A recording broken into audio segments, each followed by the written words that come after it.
And what's a CBDC got to do with it?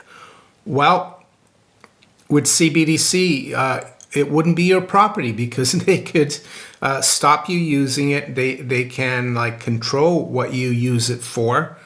They can do whatever they want. So it's not your property. We'd be going back we'd be going back to really, I would say, the Stone Age, because we wouldn't even be holding something.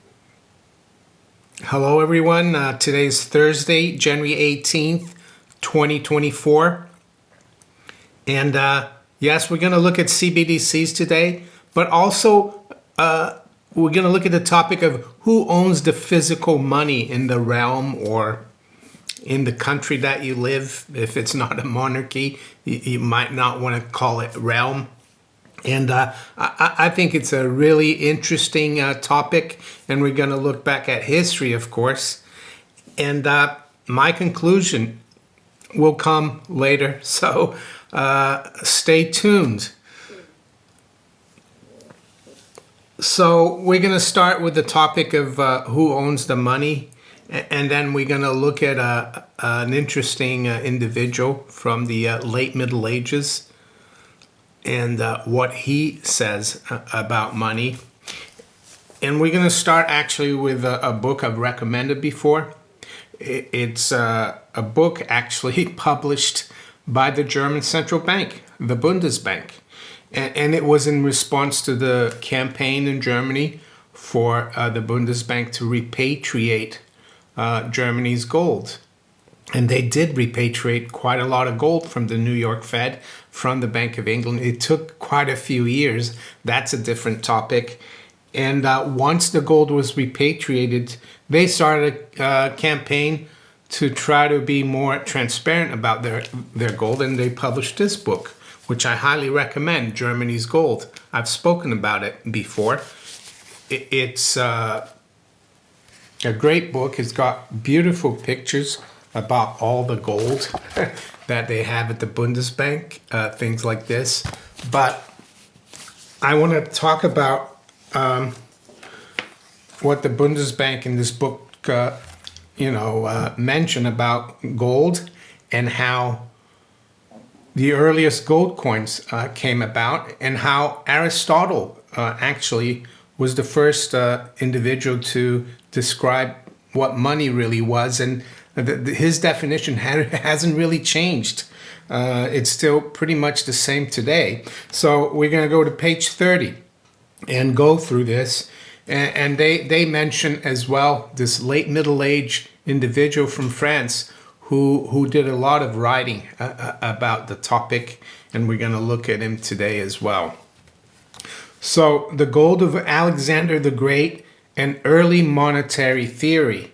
Gold coinage of far-reaching significance in the truest sense of the word was first established in ancient Greece by Macedonian King Philip II, 382 to 336 BC, and Alexander the Great, 356 to 323 BC.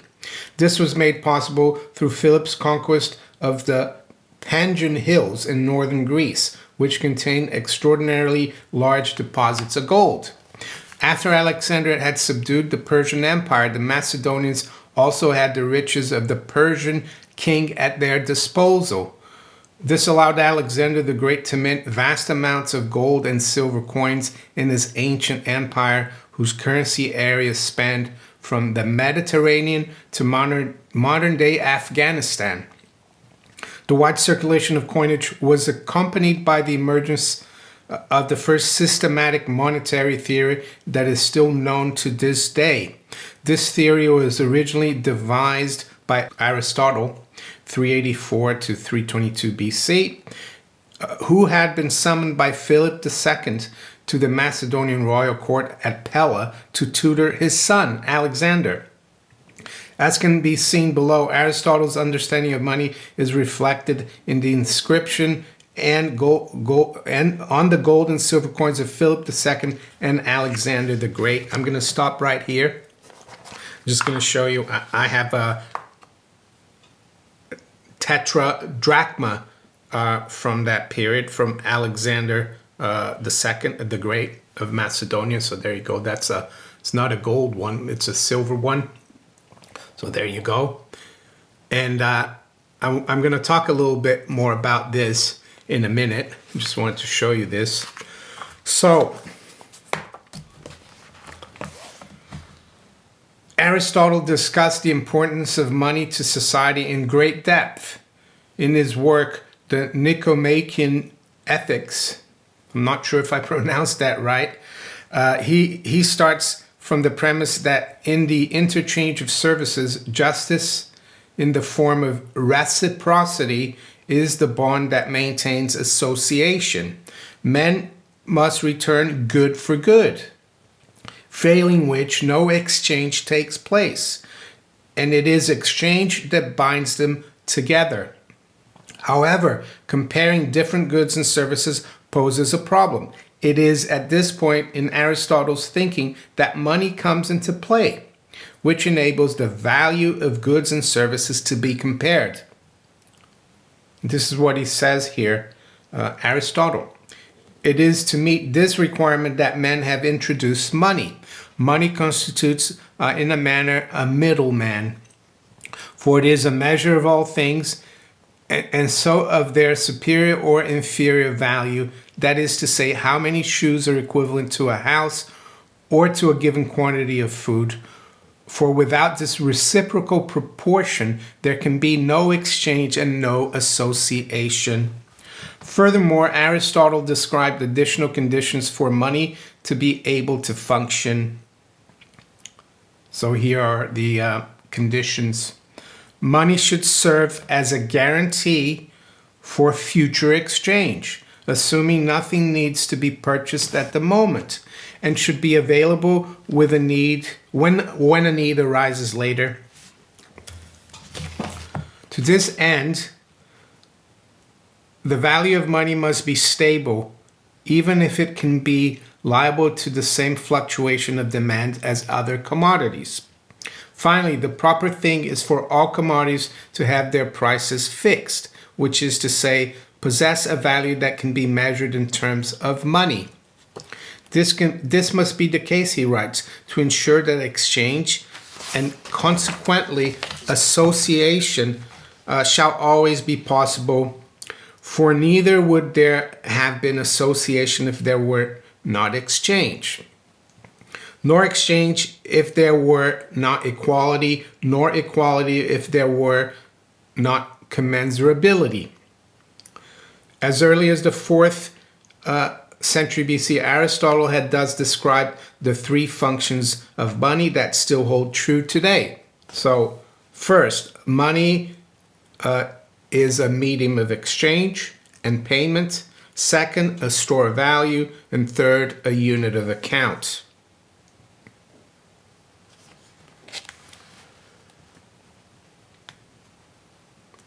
We're going to continue here, and this is becoming more important to the topic of CBDC and also the French writer from the late Middle Ages. His name was Nicole Oresme. So let's continue. Up until this point, Aristotle's argumentation is convincingly structured around the rules of logic. In ancient times, however, etymological forms of argumentation were also accepted alongside logical ones. This way of thinking has its foundation in Cratylus by Plato, who himself was the teacher of Aristotle. In that work, Plato introduced the linguistic philosophical notion that the names of things are not arbitrary, but instead embody the characteristics of those things. Following this approach, Aristotle furthers his monetary theory by tracing the etymological roots of the word money. Money, he writes, derives its name from nomisma, from nomos, is not valuable by nature but by custom. Aristotle's etymological connection had serious implications, suggesting that money can be altered and rendered useless at will. This fallacy was not exposed until Aristotle's work, were translated into other languages in which his etymological argument no longer functioned. Nevertheless, it took society more than 1,300 years to reach this pivotal conclusion.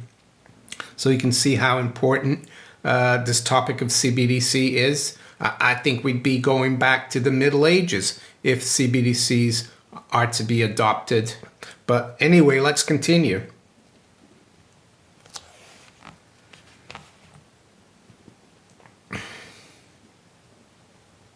During which changes to the value of money were originally accepted as a means of financing the ruling classes. Sounds familiar, doesn't it?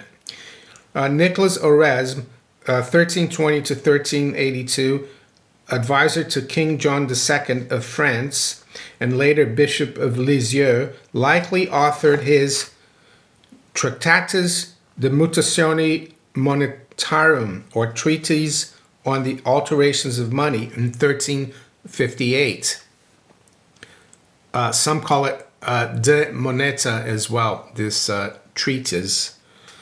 In that work, completely in contrast to Aristotle, he adhered to the belief that the coins were the property of the people. And he said, "For if a man gives bread or bodily labor in exchange for money, the money he receives is much his property as the bread or bodily labor of which he was free to dispose." This refuted a significant portion of Aristotle's understanding of money, which admittedly remained in acceptance for an unusually long period of time, in part to serve the interest of the coin issuing elite. The inscription on the gold and silver coins minted in the names of Philip II and Alexander the Great had a clear connection to the notions expressed in Aristotle's monetary theory. On these coins, the names of both rulers were inscribed in the genitive. In other words, the two Macedonian kings regarded the coins as their personal property, even if these coins were in circulation and therefore in the possession of the general public. So I'm going to stop right here with Germany's Gold. I recommend this book. I bought it from Amazon. It might still be there. I bought it right when it came out back in 2018. And I've spoken about it on this channel. So just wanted to tell Alexander the Great, I've got your coin. So what's the lesson here? Well, whenever something's physical, it's a lot harder for them to requisition or confiscate, right? You know, this has been around for over 2,000 years, and it survived this idea that the money, the coins, well, back then money were silver and gold coins, was property of the ruler, right? Or the prince or the king or the emperor. And what about Nicole Oresme? I mean, he wrote a lot about this, and during the late Middle Ages, a lot of other people were writing about this. A lot of them were, of course, in the clergy, universities, and they were all like kind of one. That's where universities started, through the Catholic Church. But it's all very interesting. There is an academic paper by Adam Woodhouse, and I'm going to put a link to it in the description. It's only about 36 or 32 pages. It's an academic paper, so it will take you long to read it.